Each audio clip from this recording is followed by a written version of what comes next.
Dobrodošli na kanal Moji recepti. Danas za vas pripremam pileću paštetu. Ovo je jedan veoma jednostavan i brz recept kako napraviti domaću paštetu bez aditiva i bez konzervansa. Pileći batak skuhati u vodi, dobro očistiti od koščice od svih žilica i usitniti. Očišćeno meso dodati i sljedeći sastojke: kuhano jaje, majonezu,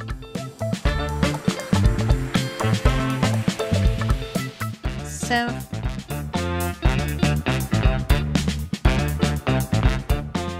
pavlaku,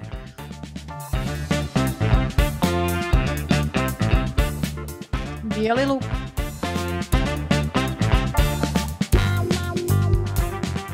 so i biber i malo vode koju smo skuhali batak.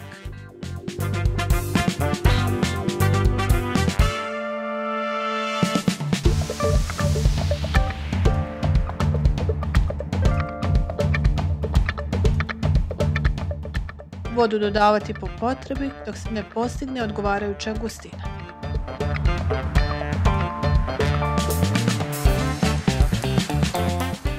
Sve dobro izblendati, a zatim prebaciti u teglu i ostaviti u frižideru da se zgusne.